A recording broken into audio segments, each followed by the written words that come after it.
Good morning student.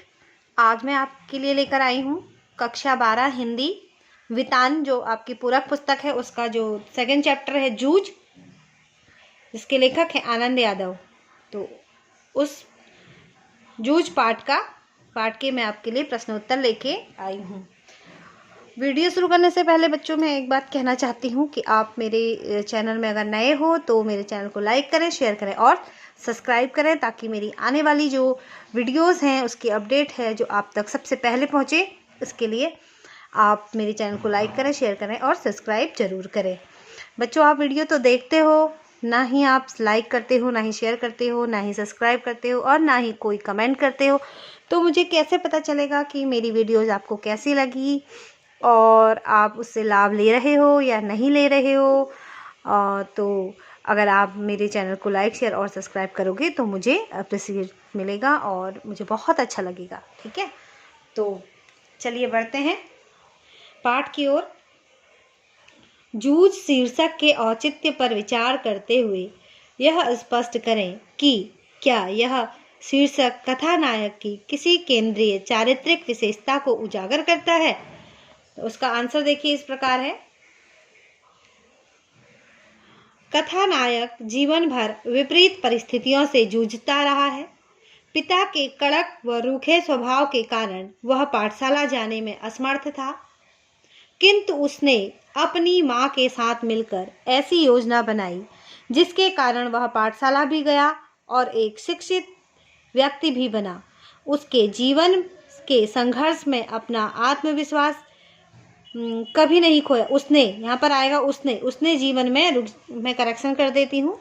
हाँ, तो ये क्या हो जाएगा, उसने जीवन के संघर्ष में अपना आत्मविश्वास कभी नहीं खोया। अतः जूझ शीर्षक, जिसका अर्थ संघर्ष करना है, नायक की केंद्रीय चारित्रिक विशेषता को उजागर करता है। ठीक है, अब अगला प्रश्न देखिए। अगला प्रश्न इस प्रकार, स्वयं कविता रच लेने का आत्मविश्वास लेखक के मन में कैसे पैदा हुआ। तो इसका आंसर देखिए क्या है। लेखक के मराठी अध्यापक बहुत ही रुचि के साथ कविता पढ़ाते थे। अध्यापक भाव, छंद, लय के जानकार थे। वे बहुत ही लगन के साथ लेखक को सिखाते थे। उनकी लगन को देखकर ही लेखक ने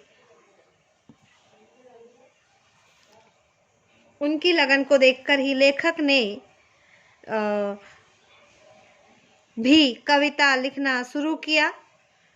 खेतों में काम करते हुए लेखक को काफ़ी समय मिल जाता था। इसी समय में वह अपनी कविताएं लिखने लगा। कविताएं लिखकर वह अपने अध्यापक को दिखाता था, जिससे वे उसकी लिखी कविताओं में कमियां बता सकें और लेखक उन कमियों को दूर कर सके। नेक्स्ट क्वेश्चन देखिए। श्री सौंदेलकर जी के अध्यापन की उन विशेषताओं को रेखांकित करें जिन्होंने कविताओं के प्रति लेखक के मन में रुचि जगाई। ठीक है, इसका आंसर देखिए। श्री सौंदेलकर मराठी भाषा को बड़ी ही आनंद के साथ पढ़ाते थे। वे कविता को अत्यधिक मधुर, अत्याधिक है यहाँ पर, अत्याधिक नहीं आएगा, अत्यधिक मधुर स्वर में गाते थे। वे भाव, छंद, लय के जानकार थे। पहले वे एकाध कविता गाकर सुनाते थे, फिर बैठे बैठे अभिनय के साथ कविता का भाव ग्रहण कराते। उनके इसी भाव को देखकर लेखक के मन में भी रुचि जागी कि काश वह भी कविताएं लिखता। श्री सौंदेलकर द्वारा कविताएं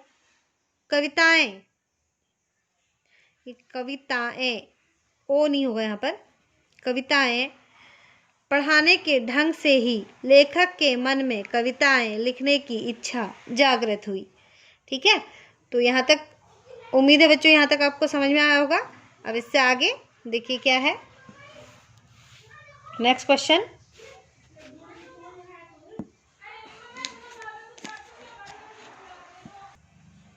कविता के प्रति लगाव से पहले और उसके बाद अकेलेपन के प्रति लेखक की अकेलेपन है यहाँ पे, ठीक है, अकेलेपन नहीं होगा, अकेलेपन के प्रति लेखक के की धारणा में क्या बदलाव आया।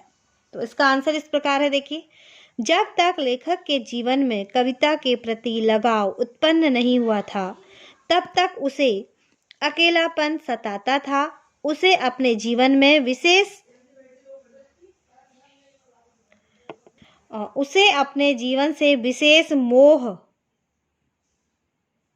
नहीं रह गया था। जब उसे कविता लिखने और पढ़ने में रुचि आने लगी तभी से उसके जीवन में नए रंग भर गए। अब उसे अकेलापन अच्छा लगने लगा, अकेलापन अच्छा लगने लगा, क्योंकि उसी समय में वह कविताएं लिखने या गाने लगता। अब वह चाहता था कि कविता लिखते समय उसे कोई रोके टोके नहीं। ठीक है, तो अगला क्वेश्चन देखिए क्या है। आपके ख्याल से पढ़ाई लिखाई के संबंध में लेखक और दत्ताजी राव का रवैया सही था या लेखक के पिता का? ठीक है, तर्क सहित उत्तर दें। तो आप देखिए आंसर क्या है इसका। मेरे विचार से पढ़ाई लिखाई के संबंध में लेखक और दत्ताजी राव का रवैया बिल्कुल सही था। दत्ताजी मानते थे कि लेखक के पढ़ने की इच्छा बहुत ही दृढ़ थी और वे लेखक को पढ़ाने के पक्ष में थे, जबकि उसके पिता को उसकी पढ़ाई से कोई मतलब नहीं था। लेखक के पिता का स्वार्थ यह था कि लेखक दिन भर खेत का ही काम करे, जिससे लेखक के पिता दिन भर गांव में घूमते रहें और रखमाबाई के पास जा सके। इसलिए दत्ताजी राव और लेखक की पढ़ाई के संबंध में सोच बिल्कुल सही थी।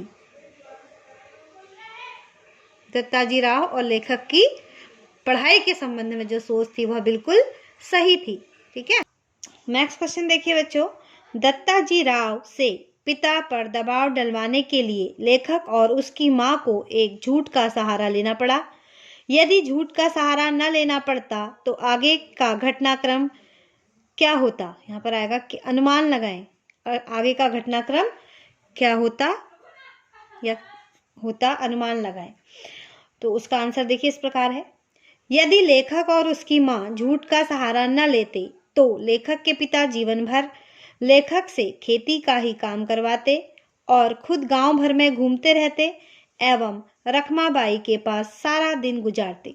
लेखक भी कभी पढ़ लिख नहीं पाता और लेखक के जीवन में अकेलापन आकर ठहर जाता।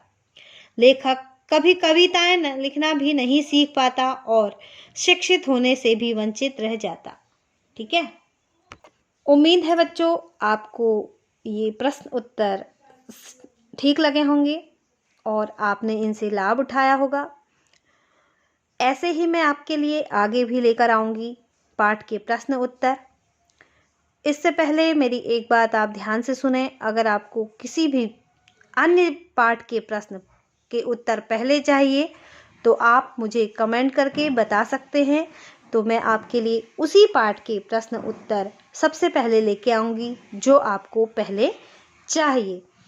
तो बच्चों मेरे चैनल को लाइक करें, ज़्यादा से ज़्यादा शेयर करें, सब्सक्राइब करें और अपने फ्रेंड्स को भी बताएं ताकि वे लोग भी लाभ ले सकेंगे।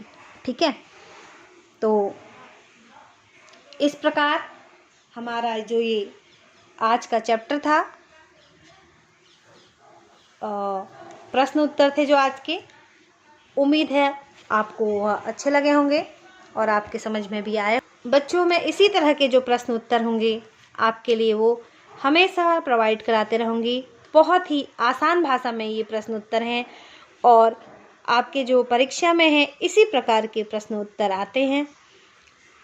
इसके अलावा भी आपको अगर कोई अन्य रिक्वायरमेंट हो तो भी आप प्रश्न उत्तर के अलावा आपके की कोई और भी आपकी रिक्वायरमेंट हो तो उसे भी आप मुझे अवश्य बताएं ताकि मैं आपके लिए वह भी प्रोवाइड करवा सकूं जो आपको चाहिए। ठीक है, तो बच्चों मिलते हैं अगली वीडियो में। तब तक के लिए बाय।